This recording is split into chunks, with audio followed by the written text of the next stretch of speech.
పశ్చిమాసియాలో శాంతి స్థాపనకు ప్రధాని నరేంద్ర మోదీ పిలుపునిచ్చారు. చర్చలు సంప్రదింపుల ద్వారా సమస్యల పరిష్కారానికి కృషి చేయాలన్నారు. సంఘర్షణల్లో మానవత్వం బాధితురాలు కాకూడదని తెలిపారు. ఇజ్రాయెల్లో పర్యటిస్తున్న ప్రధాని మోదీ నెతన్యాహుతో ద్వైపాక్షిక చర్చల్లో పాల్గొన్నారు.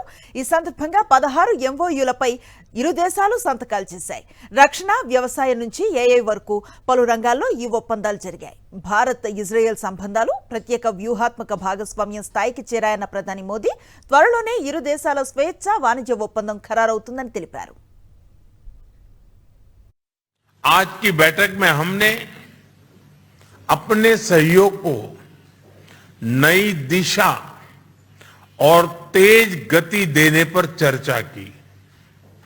हमारा आर्थिक सहयोग ग्रोथ, इनोवेशन और शेयर प्रॉस्पेरिटी का इंजन बना हुआ है। आपसी निवेश को बढ़ावा देने के लिए हमने पिछले वर्ष बायलैटरल इन्वेस्टमेंट एग्रीमेंट किया। हम शीघ्र ही एक mutually beneficial free trade agreement को भी अंतिम रूप देंगे।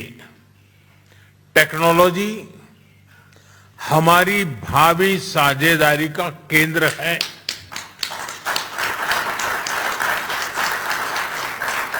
आज हमने critical and emerging technology partnership स्थापित करने का निर्णय लिया है। इससे एआई, क्वांटम और क्रिटिकल मिनरल्स जैसे क्षेत्रों में सहयोग को नई गति मिलेगी। मुझे खुशी है कि इजरायल में यूपीआई के इस्तेमाल के लिए समझौता किया गया है। అంతకుముందు జెరూసలేంలో హోలోకాస్ట్ స్మారక మ్యూజియం యాద్ వషెంను ప్రధాని మోదీ సందర్శించారు. హోలోకాస్ట్ మృతులకు పుష్పాంజలి ఘటించి ఘనంగా నివాళులు అర్పించారు.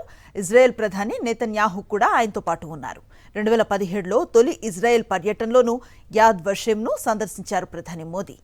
రెండవ ప్రపంచ యుద్ధ సమయంలో యూరోప్లో యూదులపై జరిగిన మారణకాండను హోలోకాస్ట్ అంటారు. 1941-45 మధ్య అడాల్ఫ్ హిట్లర్ నేతృత్వంలో నాజీ జర్మనీ, దాని మిత్రదేశాలు కలిసి ఐరోపా అంతటా 60 లక్షల మంది జ్యూస్ను పొట్టన పెట్టుకున్నారు. గ్యాస్ చాంబర్లు, నిర్బంధ శిబిరాల్లో వేసి అత్యంత అమానవీయంగా కాల్చేశారు. ఈ సంఘటన మానవ చరిత్రలోనే అత్యంత చీకటి అధ్యాయంగా మిగిలిపోయింది. ఈ మారణ హోమంలో ప్రాణాలు పోగొట్టుకున్న వారి స్మారకంగా జెరూసలేంలో యాద్ వషెం మ్యూజియంను ఏర్పాటు చేశారు. Risk their lives to save Jews from persecution.